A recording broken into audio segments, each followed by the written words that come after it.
Hi everyone, today's evening headlines. Kohima fares well in Smart City Challenges.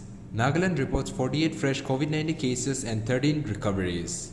KTB asks Nagaland Health Department to upgrade BSL tree lab in Kohima. FM hits out at UPA, dubs Antrix Devas deal as fraud. UAE drone attack. Jaishankar assures fullest support to kin of Indian victims. News in details. Kohima fares well in Smart City Challenges. Kohima is among the top 10 cities under Nurturing Neighborhood Challenge, a 3-year phase initiative aimed at making public spaces friendlier for young children in India. The Smart Cities Mission, Ministry of Housing and Urban Affairs on Monday announced the 10 winning cities in pilot stage 1 selected from 63 cities across the country by a jury of experts, including representatives from MOHUA.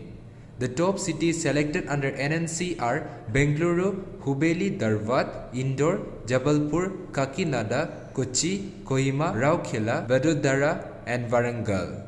Kohima was selected for its pilot stage project of transforming a roadside garbage dump into green, community-funded micro-park and adapting a schoolyard into multi-purpose public space for young children and caregivers. Nagaland reports 48 fresh COVID-19 cases and 13 recoveries. Nagaland reported 48 fresh COVID-19 positive cases on Monday, taking the tally to 32,964 and active caseload to 484.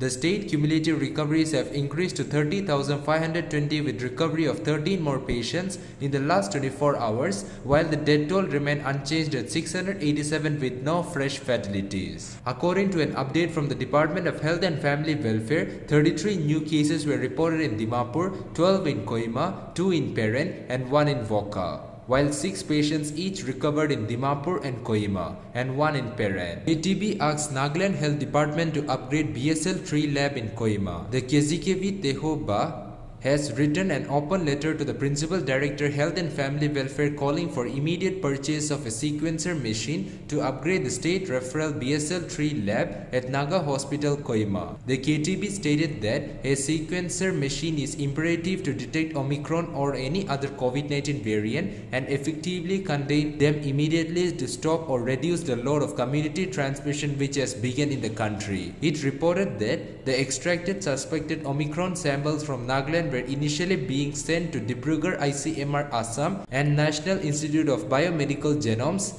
Kalyani, West Bengal, which takes more than 30 days, and in such delay, there is every possibility of sample being damaged while in transit or in the waiting period. The samples are currently being sent to Institute of Bioresources and Sustainable Development Impal, it informed. However, the KTC said that this also has been known to encounter inordinate delays and understandably so, as the state of Manipur has to cater to its own test load. The KTB said that the sequencer machine will cost around 2 to 3 crores.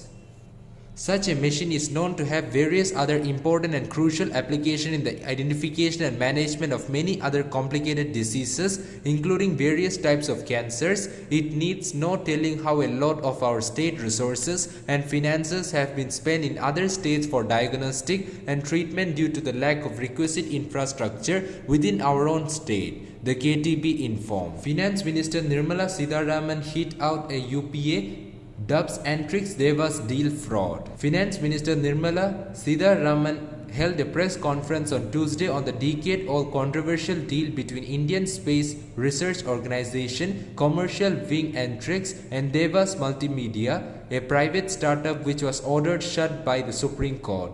I would like to talk on Supreme Court judgment on Devas Antrix issue. Supreme Court has given a comprehensive order. UPA got cancelled this deal in 2011. It was a fraud deal. Finance Minister began. The Supreme Court order shows how the UPA government indulged in wrong practices. Antrix Devas deal was against national security. It should Congress parties turn to tell how this kind of fraud was perpetrated on the people of India. Sitharaman added.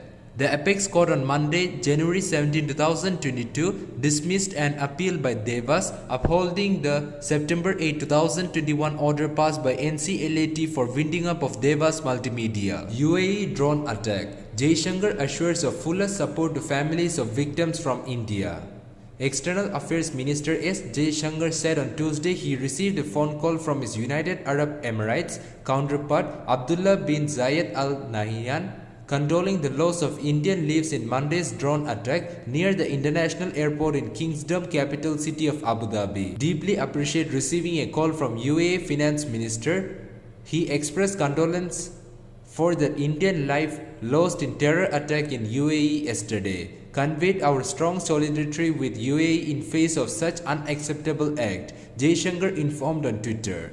The minister added that the Indian embassy in Abu Dhabi is working with the authorities in the UAE to provide the fullest support to the victim's family. That's all for now. To get such latest news, don't forget to subscribe this channel. Thank you.